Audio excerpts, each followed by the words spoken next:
So now we are going to talk about the next topic of ours, that is the force on a moving charge in a magnetic field. This topic we are going to talk about.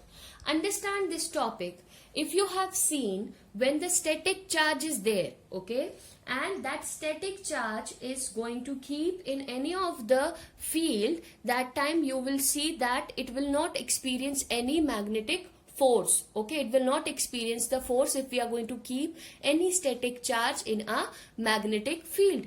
But what happens when we are going to keep a moving charge in a uniform magnetic field? When we are going to keep a charge in a uniform magnetic field, what is going to happen, that we are going to discuss in this case. So this term or this phenomena is first recognized by Hendrik.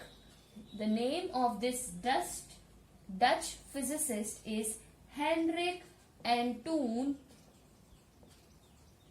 Lorentz. His name is Hendrik Antoon Lorentz. Okay, what he has done is, he was a great physicist or Dutch physicist who has observed this phenomena, that when we are going to keep a charge in a uniform magnetic field, okay, suppose we have a magnetic field which is in this particular direction, okay, and we have kept a charge, that is plus charge, I am going to keep here in this magnetic field. Okay, when I am going to keep this charge in this magnetic field, it will start experiencing a force which will be perpendicular to its magnetic field, and that will give its velocity v. It gives the velocity v. How I can understand this way?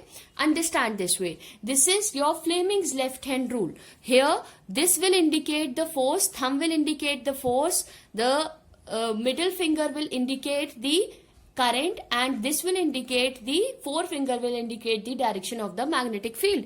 Suppose this is the charge where I am going to keep here on the x-axis. So this will be the magnetic field, this will be the force, and this will be the direction of my charge particle. Okay, so if you will see here that this is making an angle, so the resultant of this, if I am going to make this, makes some angle theta with it. Okay, it is making some angle theta with it. So what we have seen is that whenever we are going to keep this, you can understand this way. In 10th class you have studied north and south pole, a uniform magnetic field. When you keep a conductor in this, you have observed that it will experience a force which will keep this a upward direction. Why it is happening so? And the charges which is present in this, they will start moving in this particular direction. So if I am going to draw this, I will get this way only the expression I am going to get. Why?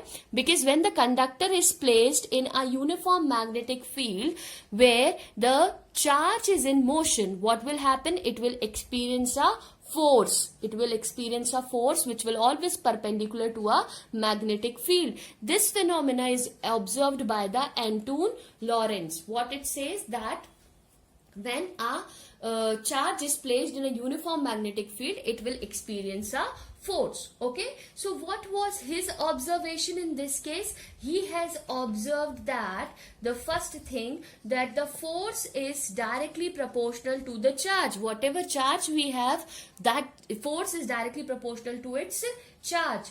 Another thing, this force is directly proportional to the velocity. Okay, this force is directly proportional to the velocity. Third thing, this force is directly proportional to the magnetic field. This will be my third equation. And it is also proportional to the angle which is made by the magnetic field and the velocity of this charged particle. So from all these four equations, what I will get is, from equation 1, 2, 3 and 4, what I will get that Fm is directly proportional to QVB sine theta. Okay, if I am going to remove this proportionality sign, I will get one constant which I call K, V, B sine theta.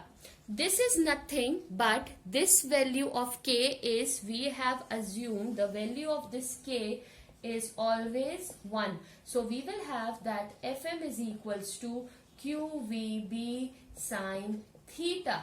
Okay, so this is the force which is experienced by a charged particle when it is in a uniform magnetic field. Okay, if this is the force which is experienced by a uniform magnetic field, if I want to represent this in a vector form, how I am going to represent this in a vector form? I can represent this as, in vector form it will be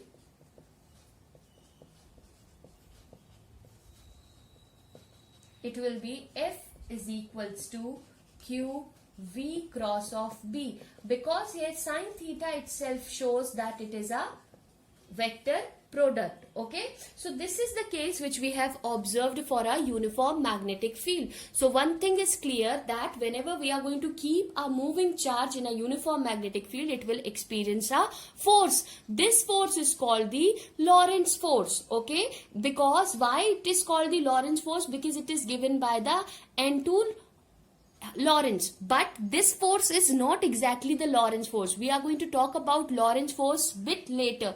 But this is the force which is experienced by a charge. Okay. Now we are going to see some special cases in this.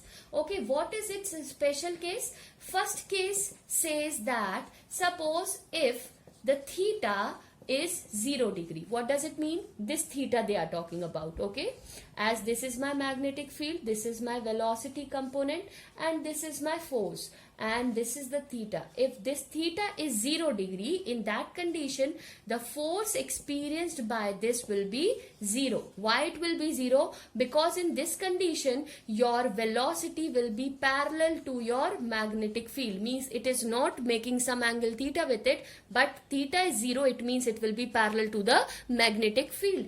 Now what is this second case says here?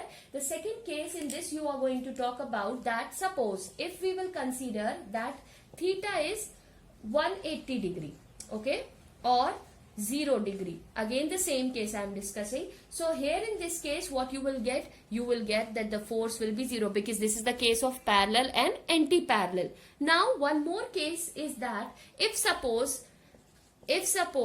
we have the velocity of this is 0, मतलब कोई velocity नहीं है, the charge is at rest. When the charge is at rest, it will not experience any force. So here also the force will be 0. Keep it in mind. When the charge is not in motion, it will not produce magnetic field and it will not experience any force. So force will be 0. Now the third case of this, what its third case says? Third case, if theta is equals to 90 degree, in this case what will happen? The force will be maximum, because this is the case.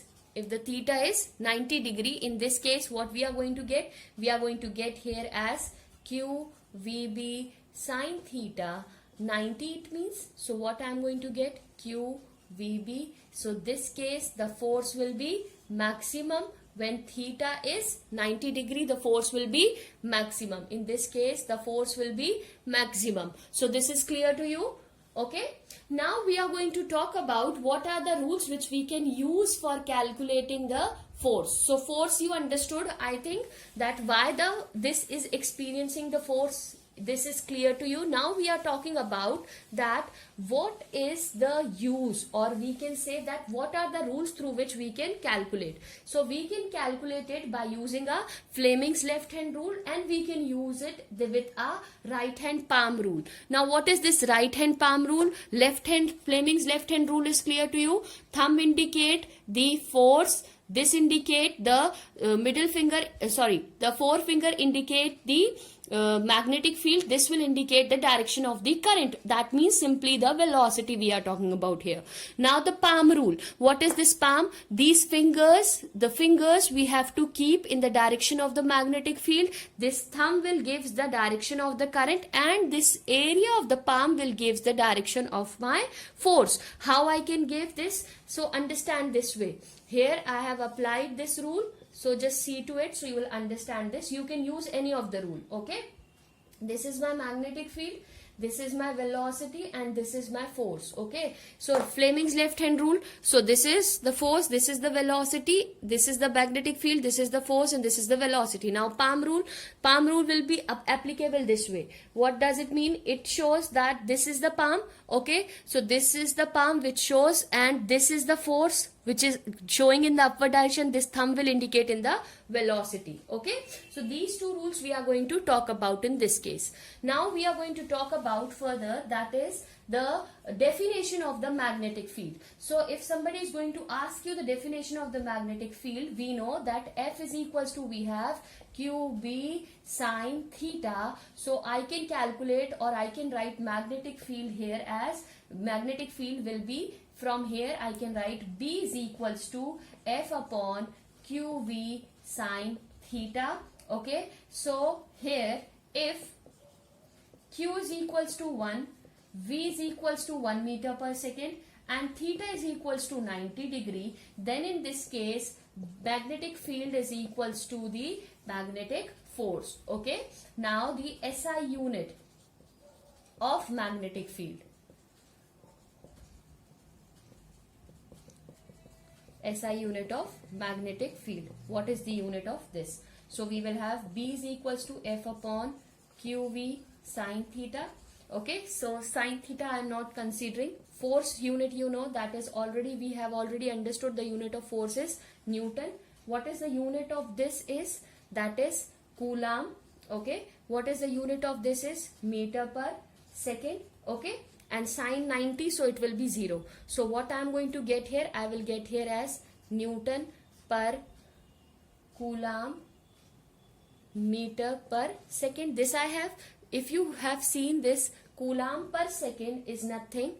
Coulomb per second is nothing but ampere. We have the unit, so I can write here B is equals to what? That is Newton ampere per meter. Okay, Newton ampere per meter, or this can be written as Tesla. This can be written as Tesla. This is denoted by T. So the unit of magnetic field is Newton per ampere meter, or Tesla. This is the unit of your magnetic field. So this is clear to you, the force on a moving charge in a magnetic field. Thank you.